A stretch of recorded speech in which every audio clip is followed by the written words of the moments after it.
आप देख रहे हैं अपना चैनल समाचार कक्ष और मैं हूं मुफीज जिलानी। आपका स्वागत करता हूं। इस वीडियो में मैं बात करूंगा इंडिया की, यानी बेंगलुरु में हुई विपक्षी दलों की महाबैठक के बाद जो विपक्षी मोर्चे का नाम दिया गया है वो है इंडिया। और इंडिया पर जब देश के मशहूर वकील, पूर्व कानून मंत्री, पूर्व एचआरडी मिनिस्टर कपिल सिब्बल से खबर एजेंसी एएनआई ने सवाल किया तो उन्होंने क्या जवाब दिया आप इस वीडियो में देखेंगे। उन्होंने बताया कि अब जो ये नाम विपक्षी मोर्चे ने दिया है ये बहुत अच्छा नाम है और अब मुकाबला भारत बनाम मोदी होगा, यानी इंक्लूसिव भारत, इंक्लूसिव इंडिया, क्योंकि इस इंडिया में इंक्लूसिव भी एक वर्ड शामिल किया गया है। इसलिए उनका जोर ये था कि इंक्लूसिव इंडिया का मुकाबला, इंक्लूसिव भारत का मुकाबला, इंक्लूसिव का मतलब यह है समावेशी भारत का मुकाबला अब मोदी से होगा, एनडीए से होगा। और यही संविधान की भावना है, यही संविधान की जो मूल भावना है या मूल तत्व है वो यही है। तो इसलिए विपक्ष ने जो नाम दिया है वो बहुत अच्छा नाम है और निश्चित रूप से उन्होंने ये उम्मीद जताई कि अब भारत की जीत होगी और मोदी या एनडीए हारेगा। अब आप इस वीडियो में देखिए कि किस तरह कपिल सिब्बल इस बात को लेकर अपनी बेबाक राय रख रहे हैं। आखिरकार विपक्षी गठबंधन ने जो अलायंस है इसका नाम चुन लिया, नाम इंडिया रखा गया है। हाँ, तो ये जो हिंदुस्तान में अगले 2, 4, 6 महीने 8 महीने में जो बहस होगी चुनाव से पहले, तो उसमें एक तरफ तो भारत होगा और दूसरी तरफ मोदी जी होंगे। तो ये लड़ाई इंडिया वर्सेस मोदी जी हो जाएगी। क्योंकि ये सारे जो लोग यहाँ हैं वो उस इंक्लूसिव इंडिया के लिए लड़ रहे हैं जो संविधान में लिखा हुआ है, और वो मोदी जी उस एक्सक्लूसिव इंडिया के लिए लड़ रहे हैं जो 2 आदमियों का एक्सक्लूसिव इंडिया है। लड़ाई तो इन चीजों की होगी। इस परिभाषा के साथ आप सबसे पहले मीडिया के समक्ष आए हैं कि ये लड़ाई सीधा इंडिया वर्सेज मोदी होगा। बिल्कुल, एक तरफ भारत, दूसरी तरफ मोदी जी। ठीक है। जो सर अपोजिशन की बैठक हुई उसको काउंटर करने प्रधानमंत्री खुद सामने आए। उन्होंने बोला ये जो सभी विपक्षी पार्टियां हैं ये भ्रष्टाचारियों का गठबंधन है। ये भ्रष्टाचार को छिपाते हैं, ये भ्रष्टाचार को सामने आने नहीं देते। इतने भ्रष्टाचार इस कार्यकाल में हुए हैं जिनका कोई अगर मैं वर्णन करने लगूं तो लिस्ट इतनी ज्यादा बड़ी हो जाएगी। लेकिन ईडी इनके साथ है, सीबीआई इनके साथ है, इनकम टैक्स इनके साथ है। जो भ्रष्ट लोग हैं उनके खिलाफ कोई कार्रवाई नहीं होती। जो ऐसे लोग हैं जो रेसलिंग फेडरेशन के अध्यक्ष बने हुए हैं उनको अभी बेल मिलेगी, आप देखना। उन्होंने इंटरिम बेल तो मिल गई, उनके खिलाफ कोई कार्रवाई नहीं होती। मणिपुर में जो प्रधानमंत्री जी हैं वो मौन हैं। ब्रिजभूषण सिंह के मामले में मौन हैं। जहां भी कुछ होता है, दलित मारे जाते हैं तब मौन रहते हैं, जो अल्पसंख्यक लोग मारे जाते हैं तब मौन रहते हैं, और जिनके खिलाफ कार्रवाई होनी चाहिए वो होती नहीं है। भ्रष्ट कौन है ये तो जनता ही बताएगी जब लड़ाई होगी इंडिया वर्सेस मोदी जी। विपक्षी एकजुटता को देखते हुए 38 दलों की बैठक एनडीए भी कर रही है। ये वो कौन से 38? ज्यादातर जो दल तो नॉर्थ ईस्ट के हैं। कौन से 38 दल? भाई ये जो भाजपा है ये केवल 4-5 राज्यों में, सारे राज्यों में से 4-5 राज्यों में भाजपा आज सरकार में है। बाकी तो उन्होंने अवैध तरीके से सरकार गिराई। एक तो असम में हो गया, एक उत्तर प्रदेश में हो गया, एक गुजरात में हो गया, उत्तराखंड में हो गया, और कहाँ है ये आप मुझे बताओ।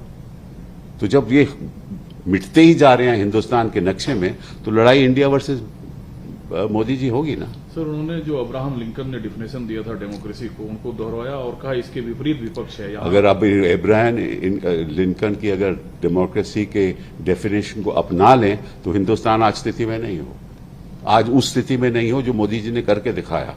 रुपया कहाँ चले गया आपको मालूम है? रुपया जब हम सत्ता में आए थे तो मोदी जी कहते रुपया हम $58 में ले आएंगे। आज रुपया कहाँ पहुंच गया है? आज महंगाई कहाँ पहुंच गई है मोदी जी भी जानते हैं। मतलब कि आम पदार्थों की मांग इतनी ज्यादा हो गई है कि आम आदमी उसको सह नहीं सकता। तो मोदी जी किस बात की कर रहे हैं? आर्थिक व्यवस्था हो तो इतनी बुरी है। टमाटर के दाम ही 100 से ज्यादा हो गए हैं, 100 रुपए से ज्यादा हो गए हैं। दालों के दाम ही इतने ज्यादा हो गए हैं। तो किस भारत की बात कर रहे हैं मोदी जी? वो भारत जो किसी 2-4 चंद लोगों का भारत है। लेकिन जब वो परिवारवाद पर हमला बोलते हैं तो कौन सा पलड़ा आपको ज्यादा भारी? नहीं, कौन सा परिवारवाद की बात हो रही है? सीतारमण जी परिवारवाद की बात करते हैं कभी? कैसे चीफ मिनिस्टर है वहां? अशोक गहलोत कौन से परिवार से आए हैं? मैं उनसे पूछना चाहता हूं, कौन से परिवार से आए हैं अशोक गहलोत जी? और जो हिमाचल में हमारे मुख्यमंत्री हैं कौन से परिवार से आए हैं? मैं इनसे पूछना चाहता हूं। तो जो बातें हैं वो तथ्य की करनी चाहिए। ऐसे आरोप लगाना ये सही नहीं है। वो हमारे प्रधानमंत्री, हमारे अपने प्रधानमंत्री जी हैं। तो मैं चाहता हूं कि वो भारत को रिप्रेजेंट करे, ना कि 2-4 चंद लोगों को। उन्होंने 20 लाख करोड़ का एक आंकड़ा पेश किया करप्शन का और कहा जो लोग जमानत पे बाहर हैं, जो पूरे परिवार। कौन सा 20 लाख करोड़ का? आज किस कोर्ट ने तय कहा है कि 20 लाख करोड़ का? हम तो 50 इनके अगर हम भ्रष्टाचार के जो आंकड़े आपको बताएं तो 20 लाख से कहीं ज्यादा होंगे। लेकिन अभी कोर्ट की कोई कार्रवाई नहीं है, कोई फैसला नहीं हुआ है। तो कौन सी कोर्ट के फैसले पर कर रहे हैं? ये अपने आप आरोप लगा रहे हैं जैसे मोदी जी हमेशा लगाते रहे हैं। सर 21 तारीख को क्या राहुल गांधी को सुप्रीम कोर्ट से सुप्रीम राहत मिलने वाली है? ना आप जानते हैं ना मैं जानता हूं। कानून बताएगा और सुप्रीम कोर्ट कहेगा। मेरे हिसाब से तो मिलनी चाहिए, लेकिन इसके आगे मैं कुछ नहीं कह सकता। Sir very little in English, how can you see the name of India? India represents what India represents in the Constitution of India, an inclusive India. So the fight is going to be between India and Modi ji. And let's see who wins. I am sure India will win. Modi ji cannot. And Modi attack on dynastic party. What dynastic politics is he talking about? Ashok Gehlot belongs to a dynasty. The Chief Minister of Himachal Pradesh belongs to a dynasty. Please tell me, Siddharamaiah ji belongs to a dynasty. Which dynasty is he talking about? The opposition is, Kejriwal belongs to a dynasty. I want to know from him. Kejriwal belongs to a dynasty. Which dynasty is he talking about? I don't know what dynasties. There are 12% members of parliament, more than that, who are part of dynasty in NDA. So what? You see, these kind of a very puerile kind of statements. They're not based on anything substantial. It is, you make an allegation, you talk about 20 lakh crores ka kapla, you don't have any basis, any data to support it. The Congress President Kharge said very important statement, Congress party in Bengaluru not for power and post like peace. Absolutely. No, nobody is for power. We want power for the people of India. That's what India wants. India wants power for the people of India, not power with 2 or 3 persons in India. So who will be faced, sir? What face? It's India. India doesn't need a face. India is the people of India. Sir जो कुछ राज्य हैं जैसे दिल्ली हैं, आप खुद पंजाब से हैं, दिल्ली में आप रहते हैं, बंगाल है, इन राज्यों में जो अपोजिशन यूनिटी को अपोजिशन यूनिटी की जा रही है, इन राज्यों में गठबंधन का क्या? आपको क्या फिक्र है इस बात का? जब हिंदुस्तान कहता है कि हम गठबंधन करेंगे और आगे बढ़ाएंगे, आप पत्रकार लोग क्यों फिक्र करते हो? हम करेंगे, आप फिक्र मत करो। आपने देखा कि कपिल सिब्बल की बिल्कुल साफ सुथरी राय है इंडिया के बारे में। इंडिया मतलब Indian national developmental inclusive alliance, ये विपक्षी गठबंधन का नाम है। और इसी के बैनर तले 2024 का चुनाव ये विपक्ष के 26 दल जो आज शामिल हुए थे और भविष्य में और भी शामिल हो सकते हैं, वो लड़ेंगे।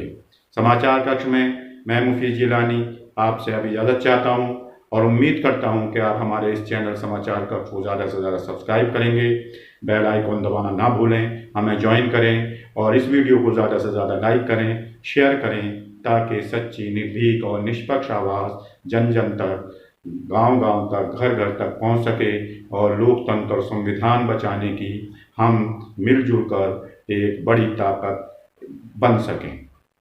शुक्रिया।